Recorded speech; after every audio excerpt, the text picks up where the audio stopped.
Assalamu alaikum wa rahmatullahi wa barakatuh. Chers auditeurs, le messager, paix et prière sur lui, dit dans un hadith authentique: Allah s'est chargé pour moi du Cham et de ses habitants. Et dans un autre authentique encore, il dit à l'un de ses compagnons: concentre-toi sur le Cham, il est la meilleure terre d'Allah vers laquelle il attire les meilleurs de ses adorateurs. Comme vous le devinez, notre destination du jour est le Cham, une appellation qui signifie levant et désigne la Syrie additionnée de la Palestine, de la Jordanie et du Liban. Allons donc voir ce que cette terre bénie a à nous offrir. Allons faire la connaissance du plus grand savant de l'histoire de l'islam. Il est Ahmad ibn Abd al-Halim ibn Abd al-Salam ibn Taymiyyah, de son surnom Taqiyuddin Abu al-Abbas. Il est né à Harran, dans l'extrême sud de la Turquie actuelle, à la frontière avec la Syrie. Sa naissance a eu lieu le lundi 10 de Rabi' Ier de l'an 661 de l'Hégire, ce qui équivaut au 22 janvier de l'an 1263.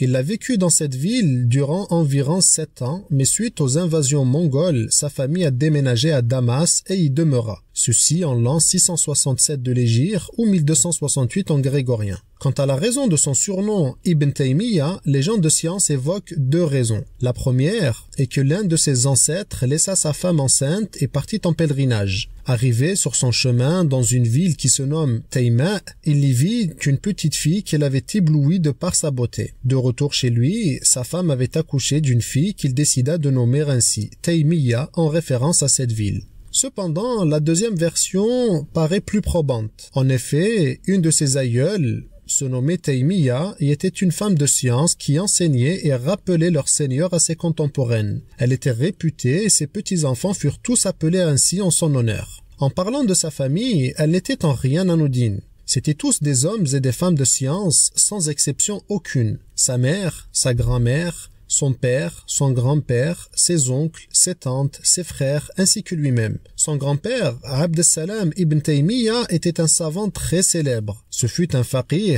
un muhaddith, un linguiste et un exégète. Son père, Abd al-Halim, était aussi un savant très célèbre à son époque, mais malheureusement, l'histoire n'a pas retenu son nom car éclipsé par le grand-père et son futur fils auquel Allah a décrété plus de succès. Cependant, à sa gloire, suffit d'avoir enfanté et éduqué ce fils si noble. À propos de ce père et de son manque de notoriété, l'imam al-Dhahabi dit: c'est une étoile née entre la lune et le soleil. La lune étant le grand-père et le soleil le fils. Sa grand-mère paternelle, qui se nommait Badra bint Fakhr ad-Din, enseignait le hadith elle aussi. Sa tante paternelle, Sitt ad-Dar bint Abd al-Salam, était une savante qui lui enseigna. Cependant, la personne qui donna à ce jeune pouce le plus d'élan est incontestablement sa mère, Sitt al-Ni'am bint Abd al-Rahman. Elle le poussa très tôt vers l'apprentissage et sut avec subtilité marier la sévérité avec les encouragements et la douceur. Les courriers qu'il lui a envoyés adulte lorsqu'il était loin témoignent, au-delà de l'amour filial, d'un respect profond. Avec une telle famille, Allah avait consacré à ce jeune garçon encore arbuste le terreau le plus fertile, le soleil le plus nourrissant et la pluie la plus abreuvante pour devenir l'arbre majestueux que nous connaissons aujourd'hui. Enfant, il n'avait pas les préoccupations de ses semblables, ni l'immaturité propre à l'enfant, ni la versatilité découlant de cette immaturité, ni la volatilité. Bien au contraire, c'était un garçon avec une vision et un objectif clair, une détermination le rendant impossible à dévier de son chemin telle une locomotive sur ses rails, et une obsession pour la lecture qualifiable de maladie si elle était orientée vers autre chose de moins sain. Il s'est plongé dans l'apprentissage très tôt et avait montré des signes qui ne trompent pas de l'intelligence la plus perçante aidée de la mémoire la plus sauvegardante. Il apprit très jeune l'entièreté du livre sacré et commença son apprentissage avec son père qui était un savant de renom comme nous l'avons dit. Pour donner une idée de cette détermination dans l'apprentissage et que les tentations propres aux enfants n'avaient guère d'emprise sur lui, voici une anecdote au sens lourd. Un jour, son père décida de prendre congé et de sortir ses enfants dans une journée de balade et d'amusement.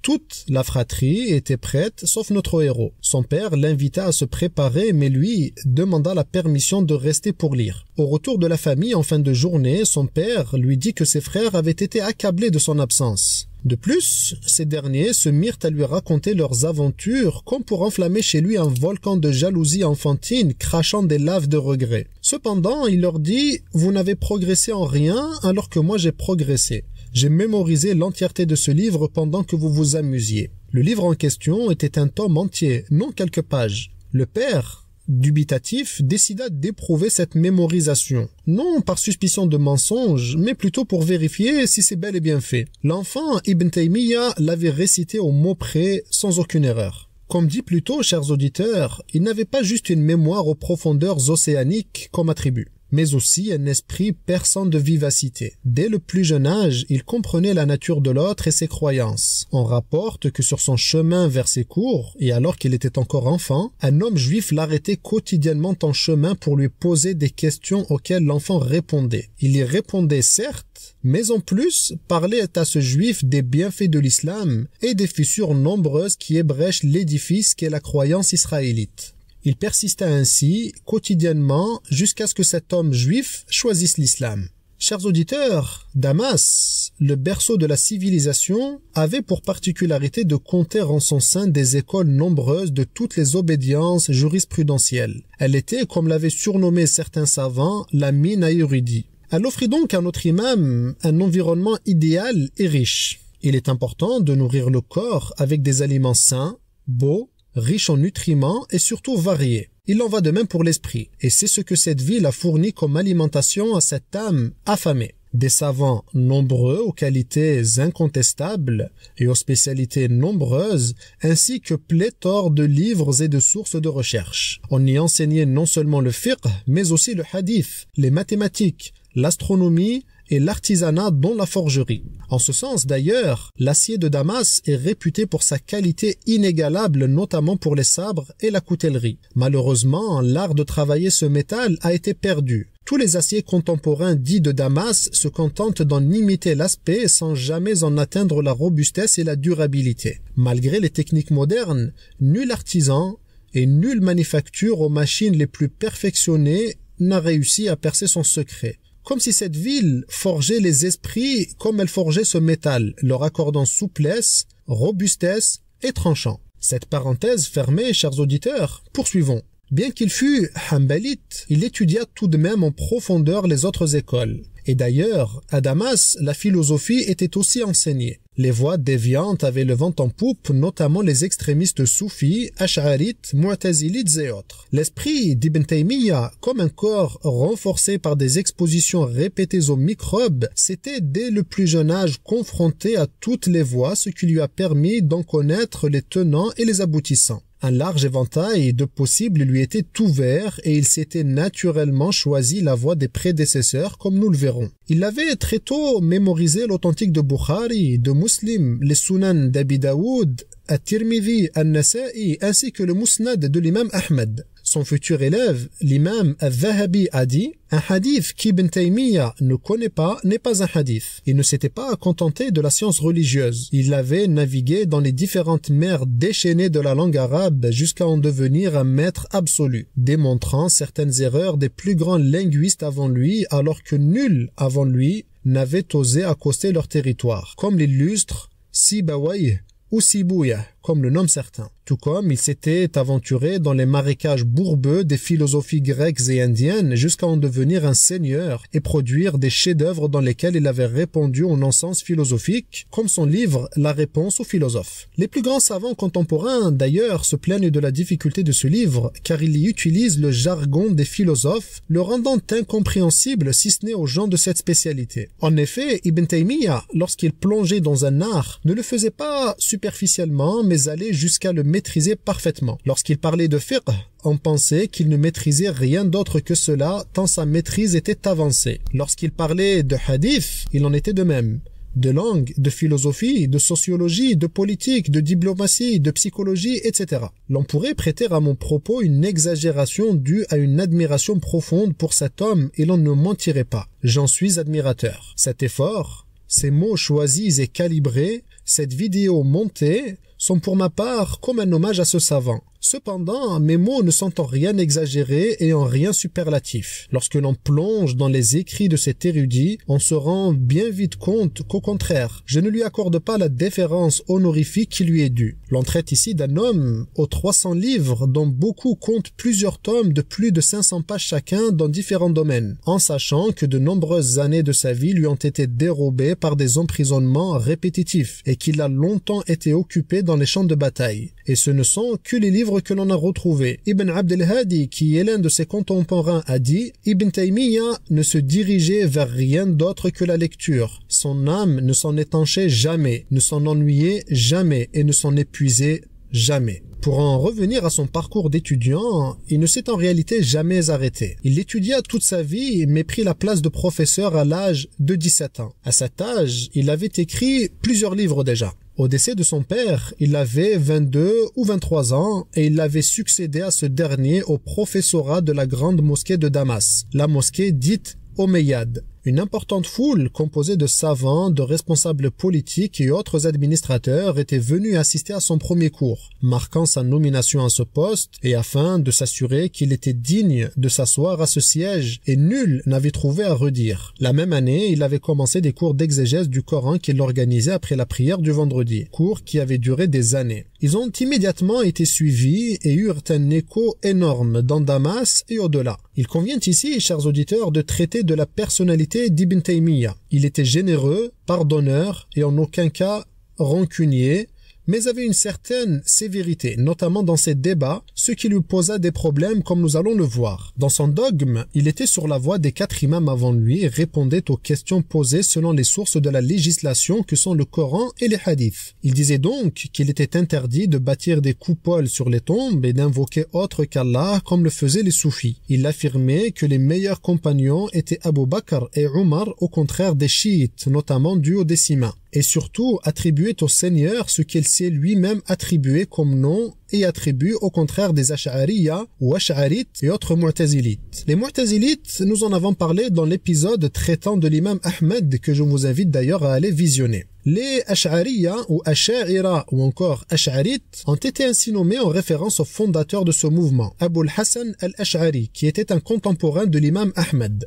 Dans un premier temps, il étudia auprès d'un professeur mu'tazilite et était donc sur cette voie, mais il avait vite fait de se rendre compte de ses énormités et s'en détourna, donnant naissance à un courant de pensée entre celui des prédécesseurs et celui des mu'tazilites. Il n'infirmait donc pas totalement les attributs d'Allah comme le faisaient les mu'tazilites, mais en affirmait seulement une partie, tout en donnant une interprétation philosophique au reste. Ce pourquoi ces adeptes sont les plus connus est leur dire suivant: Allah n'est pas sur son trône au-dessus du ciel. Allah était avant que l'espace ne soit, et il est aujourd'hui là où il était avant que l'espace ne soit. Ils interprètent ce verset coranique disant « Le miséricordieux sur le trône s'est établi » en disant qu'en réalité cela ne veut pas dire qu'il s'est établi au-dessus de son trône ou bien sur son trône, mais qu'il en a pris possession. Ceci n'est qu'un mince résumé de leur dogme auquel nous consacrerons un épisode avec l'aide d'Allah. Le plus important étant que les adeptes de ce mouvement ont pris le nom de cet homme, Abu al-Hasan al-Ash'ari, en omettant un détail d'ampleur. Il s'est entièrement détourné du dogme qu'il a lui-même fondé pour revenir sur le sentier des prédécesseurs comme l'imam Ahmed. D'ailleurs, il dit dans son livre le plus célèbre, Al-Ibana, traduisible par la clarification: la parole que nous disons et la religion que nous pratiquons est l'attachement au livre d'Allah et à la sunna de notre prophète, paix et prière sur lui, et ce qu'ont rapporté les sieurs parmi les compagnons et les tabiri ainsi que les imams du hadith. Nous sommes à cela attachés ainsi qu'à ce que disait Abu Abdallah Ahmad ibn Muhammad ibn Hanbal, qu'Allah illumine son visage, élève son degré et augmente sa rétribution. Lorsque les divergents divergeaient de sa parole, c'est car il est l'imam pieux et le président complet, avec lequel Allah a clarifié la vérité, repoussé le faux, exposé le chemin vrai, maté l'innovation des innovateurs, la déviation des déviants et le doute des douteurs. Que la miséricorde d'Allah soit sur lui, imam prédécesseur, grandiose et glorifié et grand homme clarificateur. Des siècles plus tard, les adeptes du dogme s'est désavoué son propre fondateur, s'étaient augmentés en nombre et étaient à des postes de pouvoir. Ibn Taymiyyah, pour en revenir à lui, avait une sévérité dans le débat qui est en réalité un franc-parler sans filtre et sans égard prêtés au politiquement correct. Il disait la vérité sans détour, sans prendre de gants et sans accorder d'attention au risque de représailles. Il faut savoir, chers auditeurs, qu'en son époque, les dogmes soufis et ash'arites étaient dominants dans les strates du pouvoir. Lorsqu'il avait commencé ses cours, Ibn Taymiyyah enseignait ce qu'enseignaient les prédécesseurs et affirmait qu'Allah s'est établi sur son trône, tout comme il lui affirmait la vue, l'ouïe et le fait qu'il sera accordé aux croyants la récompense ultime au paradis de le voir. Ainsi, il commençait à s'attirer les foudres de certains qu'il avait invités à changer de fusil d'épaule, mais il refusa et persista. Un jour, des habitants de la ville de Hama, en Syrie, lui avaient posé une question portant sur le sens de certains versets et hadiths traitant des noms et attributs du Seigneur et la manière dont il convient de les comprendre et de les appliquer. En guise de réponse, il avait écrit un livret de 50 pages dont le titre est le dogme Hamawi, ou bien le dogme de Hama si l'on peut se permettre la traduction. Dans ce livre, il avait consacré la majeure partie de ses efforts à clarifier la voie des prédécesseurs et à répondre aux ash'arites qui avaient accueilli son livre avec le plus grand mécontentement. Lors, il s'était plaint de lui aux juges et au sultan afin que ces derniers le forcent à revenir sur sa parole ou sinon l'empêchaient de parler. Politiquement, la Syrie était à cette époque sous la domination des Mamelouks égyptiens après l'effondrement de l'État ayyubide fondé par Salah ad-Din, Saladin. Pour précision, nous sommes en l'an 698 de l'Hégire ou 1299 en grégorien. Avant d'écrire le livre en question, Ibn Taymiyyah avait consacré des efforts à répondre aux astrologues auxquels il avait déplu, ce qui avait conduit à sa convocation auprès du gouverneur mamelouk de Damas. Lors de leur entretien, cet homme, dont on espérait qu'il débarrasse la ville d'Ibn Taymiyyah, était au contraire tombé sous son charme et lui avait même demandé de le visiter. Avec l'écriture de ce livre, le dogme Hamawi et l'embrasement des cœurs des Asha'ira à son encontre, ces derniers étaient d'autant plus courroucés par ce rapprochement avec le sultan. Ils avaient tenté de faire croire que l'imam cherchait après le pouvoir, mais cela n'avait pas pris car il était des plus éloignés des affaires mondaines. Lors, ils n'eurent d'autre choix que de liguer les juges et enseignants contre lui en déformant les propos de ce livre. Ils lui avaient donné le surnom de Mujassim. Cela vient du mot arabe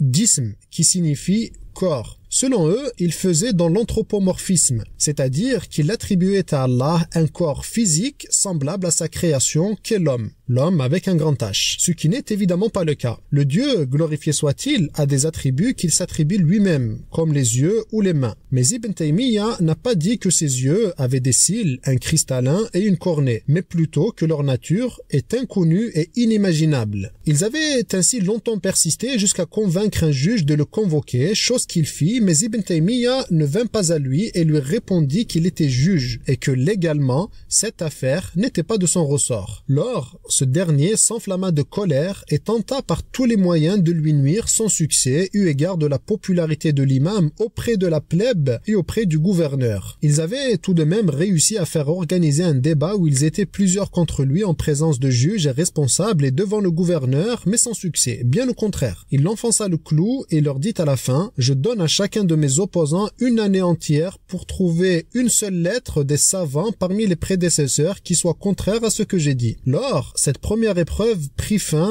mais était loin d'être la dernière. Il a été emprisonné dans sa vie un total de 7 fois. Chers auditeurs, il est un aspect de la vie de cet imam à absolument prendre en compte: la résistance armée dont il a fait preuve et qui marqua grandement les esprits. En effet, en l'an 699 de l'Hégire ou 1300 en grégorien, les hordes tatars, la principale tribu mongole sous le commandement de Mahmoud Razen, menaçaient de s'attaquer à Damas. Les élites, dont notamment les chefs des sectes opposées à l'imam, avaient fui la ville de crainte des envahisseurs, surtout après avoir entendu de leur cruauté et de leur rudesse au combat. Ainsi agissant, ils avaient laissé la ville sans défense et surtout sans chaîne de commandement. Face à une catastrophe d'anarchie imminente, Ibn Taymiyyah prit un nouveau rôle, celui de résistant et par là même de chef militaire et politique éblouissant de charisme. Il réussit à unir le reste des habitants de Damas et décida avec un groupe d'hommes d'aller voir le chef des envahisseurs afin de parlementer. Arrivés auprès de lui, Ibn Taymiyyah prit la parole et avec le tempérament de feu qu'on lui connaissait jusque-là, dit au chef de guerre: « Tu prétends être musulman musulmans, et tu as avec toi des mu'adhin, un juge et un imam, ainsi qu'un shir. Tu as pénétré et envahi notre pays pour quelle raison? Ton père et ton grand-père, Oulagou, étaient mécréants sans envahir la terre et les musulmans. Ils avaient signé un pacte et avaient tenu parole. Quant à toi, tu as promis, mais tu as trahi. Tu as donné ta parole, mais tu ne l'as pas tenue.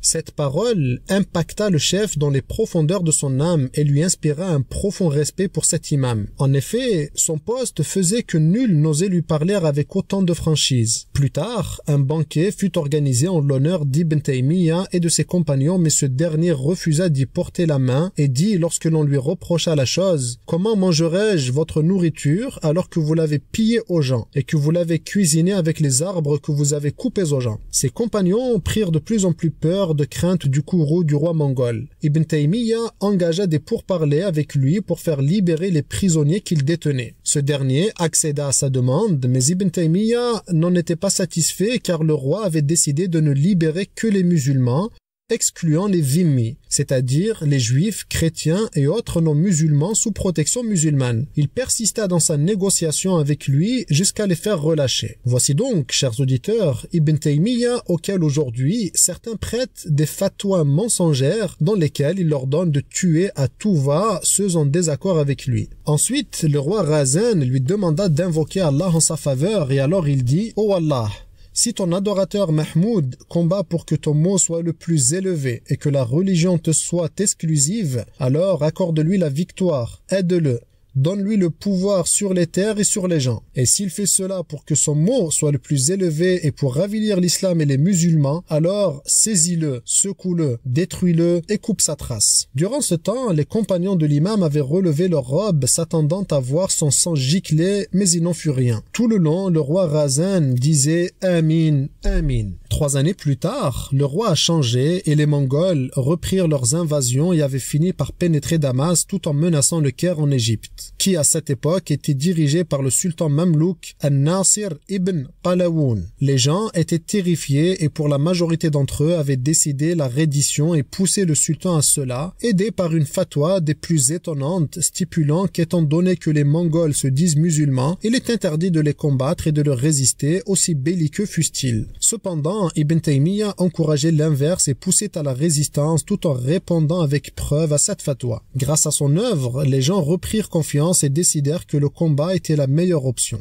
Lors eut lieu aux environs de Damas la célèbre bataille de Shaqjab qui mit définitivement fin aux incursions mongoles. Cette dernière eut lieu durant le ramadan et l'imam se mit à manger en plein jour afin d'encourager les combattants à faire de même afin d'être des plus énergiques. Lorsque le combat se fut le plus intense, il demanda au commandant de l'armée de l'envoyer dans la position la plus dangereuse, celle où le risque de mort était le plus élevé, chose qui fut faite. Par la grâce d'Allah, les musulmans sortirent victorieux et Ibn Taymiyyah obtint un prestige jamais égalé par aucun savant. Durant cette bataille, une amitié le lia au sultan An-Nasir ibn Qalaoun. Chers auditeurs, cet épisode est long malgré son abréviation, lourd malgré son allègement. Cependant, il ne peut en être autrement compte tenu de la grandeur de cet homme et de la multiplicité de ses facettes.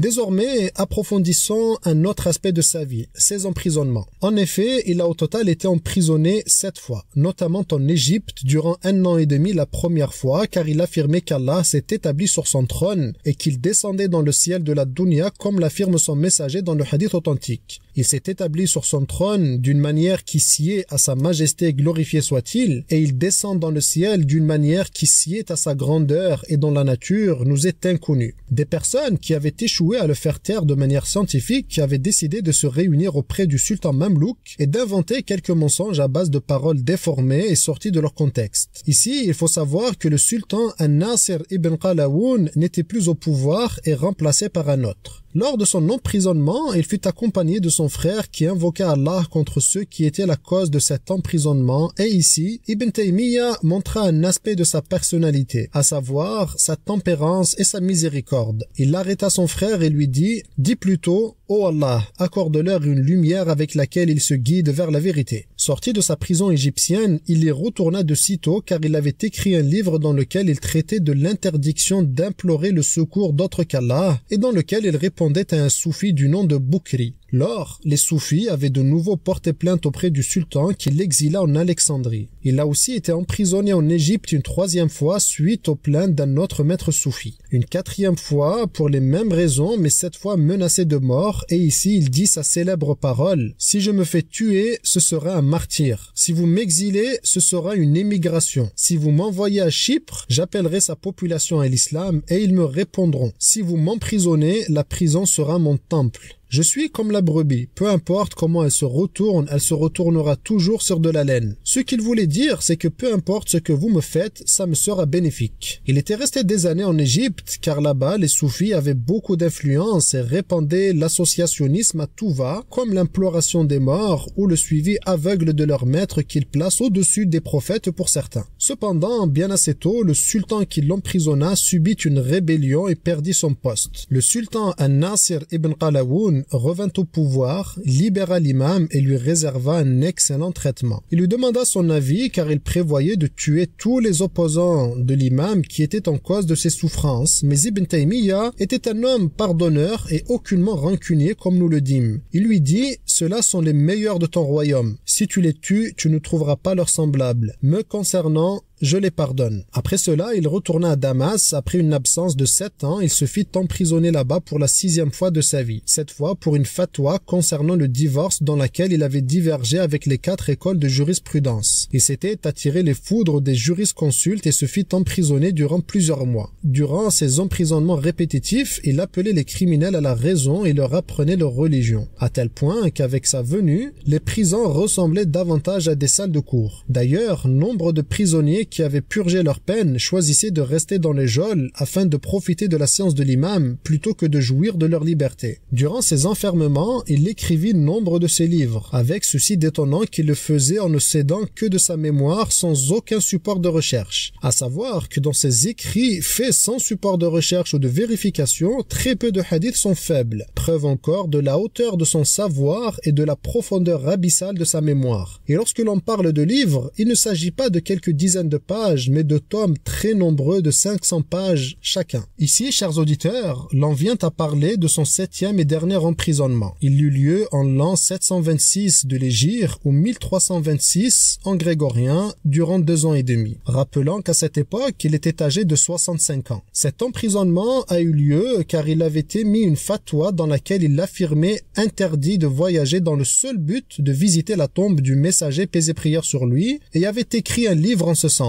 Il ne voulait pas dire qu'il est interdit de visiter la tombe prophétique durant le pèlerinage ou durant une umrah, mais de voyager exclusivement dans ce but. Il avait ici pris pour preuve ce hadith du messager, paix et prière sur lui. On ne plie bagage que pour 3, la mosquée interdite, ma mosquée et la mosquée de Jérusalem. L'imam Malik avait d'ailleurs émis cette fatwa avant lui. Ici, les soufis avaient pesé de tout leur poids pour qu'il soit châtié et c'est ce qu'il en a été. Le gouverneur l'avait emprisonné dans la prison de Damas, dite prison du fort. Ce qu'il y a d'étonnant est que plusieurs centaines d'années plus tard, l'un de ses plus grands admirateurs, à savoir l'imam Al-Albani, a été emprisonné dans cette même prison et pour des raisons similaires avec des méthodes similaires venant de personnes similaires. Voyant qu'il écrivait des livres dans sa cellule, le gouverneur le priva d'outils. Lors, il s'était mis à réciter le Coran à longueur de journée. Il en avait clôturé la récitation un total de 80 fois. Entamant la 81e, lorsqu'il parvint à ce verset, ceux qui se prémunissent seront dans des jardins au bord de ruisseaux sur un siège de vérité auprès d'un roi omnipotent. Son âme quitta son corps. C'est ce dont témoigne son élève, l'illustre Ibn Qayyim al-Jawziyya. Comme le disait l'imam Ahmad avant lui, dites aux gens d'innovation contre eux et nous le jour des funérailles. La nouvelle de sa mort se propagea plus vite que le lever du jour. Ces funérailles n'ont pas eu leur semblable depuis l'imam Ahmad qui, rappelons-le, vivait à Bagdad qui comptait 1 million d'habitants. En comparaison, Damas était un petit village de province, mais malgré cela, 70 000 personnes étaient présentes pour la prière mortuaire et pour l'enterrement. Les foules étaient si nombreuses que le gouvernement se prit de peur de subir une rébellion tant les gens aimaient cet homme et étaient en colère de le voir mourir en prison. Avant de clôturer, voici un rappel de quelques informations qui témoignent encore aujourd'hui de sa stature. Politique, économie, religion, sociologie, psychologie, plus de 100 000 pages écrites et je ne parle que des écrits retrouvés sans parler de ceux perdus. Voici quelques-uns de ses élèves. Ibn Qayyim al-Jawziyya. l'encyclopédie humaine. Ibn Kathir, l'homme à l'exégèse la plus célèbre, et l'imam al-Zahabi. Contentons-nous de cela, car il faudrait tout un épisode pour les dénombrer tous, tant ils sont nombreux. Enfin, aujourd'hui, lorsque l'on entend le cheikh de l'islam, ou bien le savant de l'islam, l'on ne peut parler que de lui et l'on ne peut penser qu'à lui. Chers auditeurs, voici qui clôture notre épisode du jour. D'ici au prochain, je vous laisse dans la protection d'Allah et vous dis Assalamu alaikum wa rahmatullahi wa barakatuh.